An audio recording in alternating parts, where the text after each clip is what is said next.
When you've got Bryce and Kyle in the game at the same time, what goes into the dynamic of which one brings the ball up the court or initiates the offense? Either one, because either one of them can play the point. Obviously, Kyle can play the four and Bryce can't. But a lot of times we'll put Bryce sometimes in an off-guard spot with Zach. And a lot of times we have four guards in at that time. So we got multiple guys that can bring the ball up. And we're going to need that against an Oregon team that likes to pressure. Tried getting into us a little bit up in Eugene, so we're expecting a little bit of the same. So stuff we've been working on, but I think we've got a lot of good ball handling guards. But when both of them are in the same game and at the same time, we've got a lot of versatility on who can bring the ball up. After road losses, you guys have been able to come back and respond with big wins at home. Is that mostly a comfort thing, or what do you think is the reason for that? No, I give the players credit because I've been there before. That's not easy. When you lose and you get knocked down, learning to win again, that's not just an automatic, whether you're playing at home or you got to go play on the road. And they've been able to do it twofold. We've lost and had to go to USC and win. That was a road game.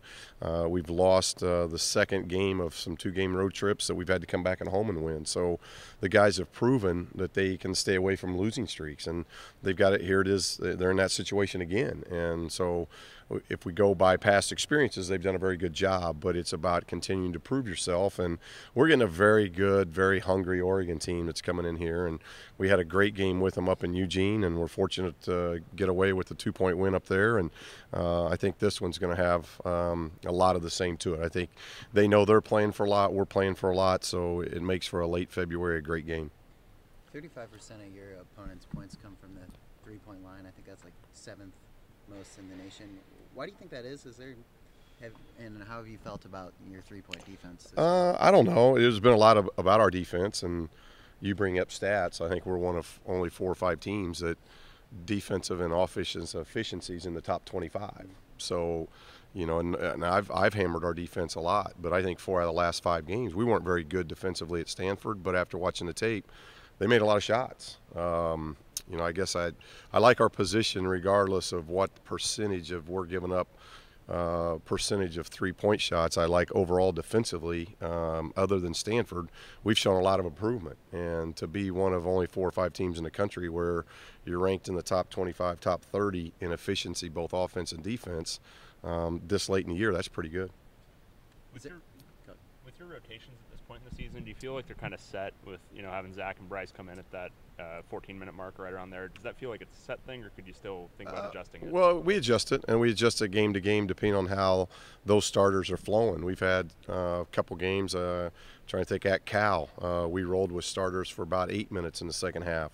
So it matters about flow. We know our players pretty well. We know how many minutes they can go in a row before production and efficiency starts to drop, and we like the combinations that we like to play. So, there's a set to it, but it's also by flow and feel as well.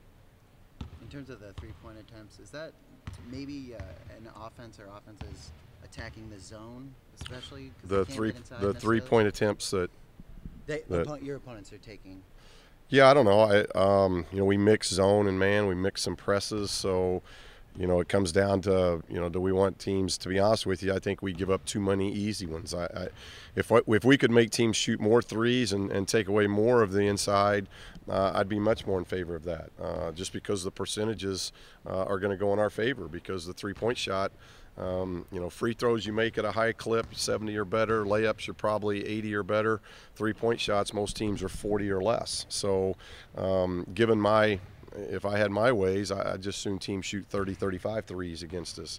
I think it helps our rebounding. It helps our ability to get out and run. But whether we've been in man and zone, and really we've played probably, I don't know, over the last 6, 7, 8 games, we've probably been more 70-30 man. Whether that stays the course, we'll just have to wait and see. But I've liked how our rebounding has improved. We just didn't quite do the things that I would have liked to have seen at Stanford, but I think they got very, very hot, and we just didn't handle that flow very well. But I don't think it was something where we saw our defense take 2 or 3 steps back. I think they had a lot to do with it, and we had some breakdowns as well.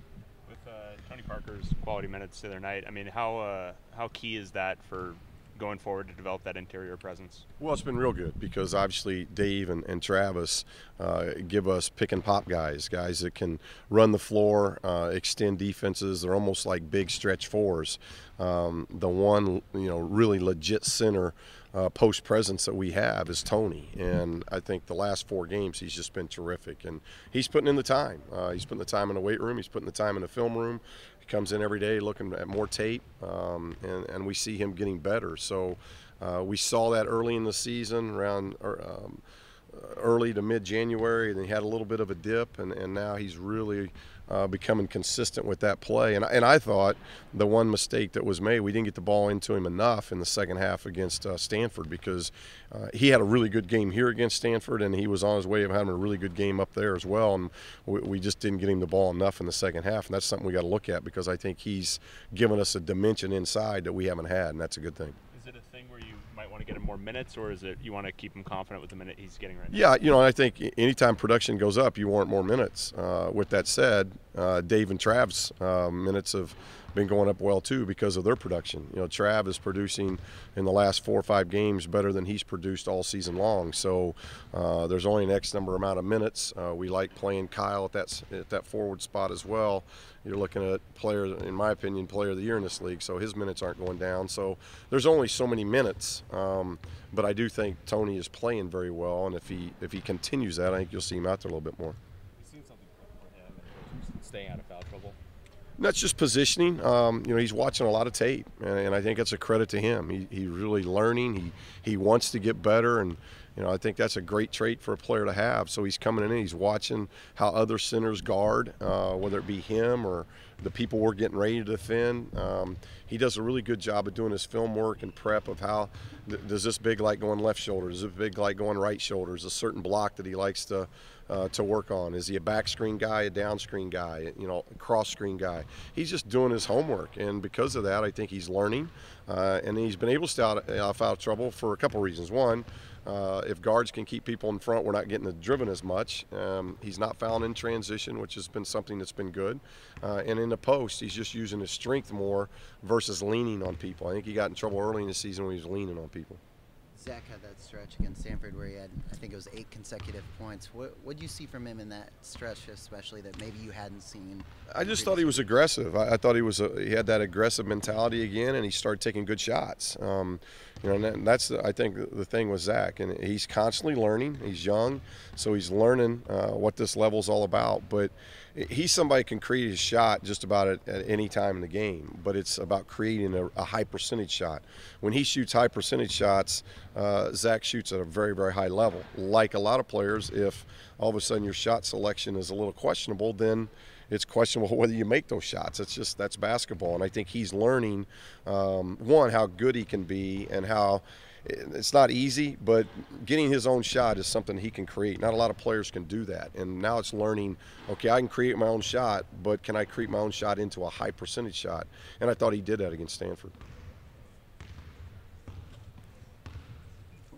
Okay, thank you.